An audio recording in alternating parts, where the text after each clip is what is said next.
Hello, everybody. Welcome back to our channel, The Logical Workplace. And today I want to talk about quiet quitting. Um, Quiet quitting has become somewhat of a new trend since the Great Resignation of 2020. And the younger generation, I guess, the Gen Z and the Zillennials, Millennials, whoever else, have definitely picked up this trend, and I'm not mad at it. I'm an early '90s baby. I'm not quite in that extremely younger generation, but I'm not mad at it because I have seen the ins and outs and ends of being in toxic work environments. And honestly, I have no sympathy for how employees treat employees, especially if those employers mistreated them in the first place. So I really commend the younger generations for not putting up with the things that were norms in the older generations. I mean, not all, but some of the people in the older generations were more submissive to the mistreatment. I mean, having a job was put on a pedestal, so it didn't matter if your job uh, treated you worse than a slave. Most of those people would kind of say, "Man, you don't quit your job, or whatever." But anyway, quiet quitting is more so the new thing. Quiet quitting is a person, and that's the thing. I want to talk about the different levels of quiet quitting your job or whatever. So bare minimum, the just overall raw element of quiet quitting is a person showing up to a job and doing the bare minimum. The bare minimum, not going above and beyond.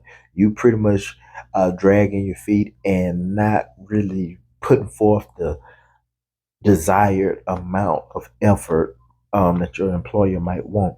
So that is the base of it. However, um, there is another version or another level of quiet quitting that's somewhat beyond that. So I come from a background of working government positions, and in government jobs, yeah, I mean sometimes the work.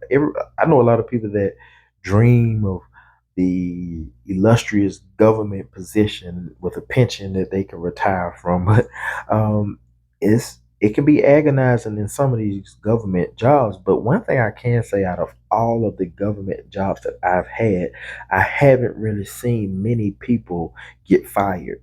Not many people ever get fired on these government jobs. And that's not because they love you so much or they care about your well being. No, it's easier to fire. I'm not fire. It's easier to sue one of those agencies. And a lot of them are afraid of being sued.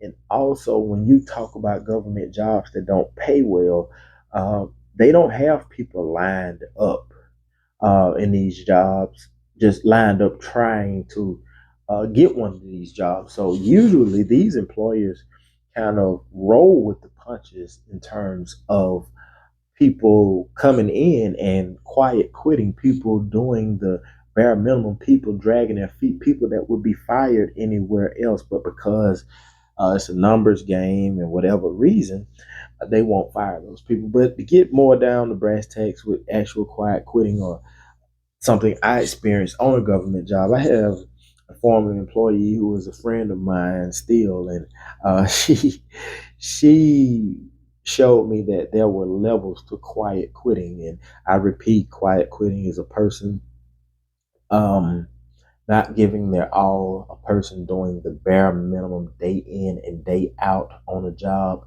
That is quiet quitting, but I saw that I had a coworker who, we started working the same day. We were hired at the same time, and we got along very well. We shared an office together, and After about 2 or 3 months, we got to see the good, the bad, and the ugly of the job. And one thing they didn't do a great job of was really telling us every single thing that we would have to do. The job description was kind of vague, and she was a probably 4'11", 80-pound woman, and she didn't.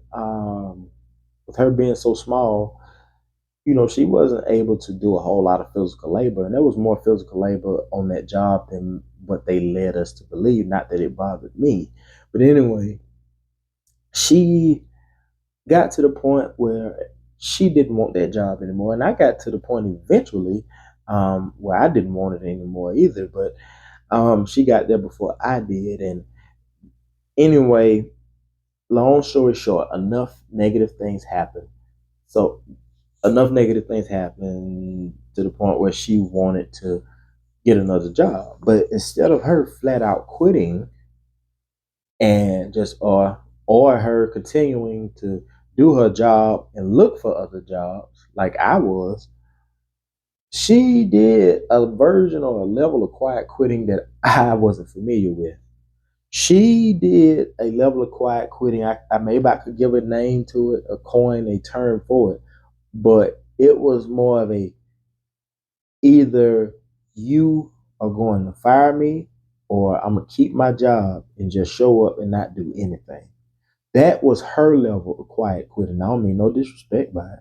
She literally showed up to work on time for the most part. She showed up to work and that was it. She sat in her office. We had to go out in the field and do inspections. She didn't do inspections, which I'm not mad at it because on another side of that job, there were a lot of people that had the same job title as us who refused to go out and do certain parts of the job, the things that they didn't like, the grunt work.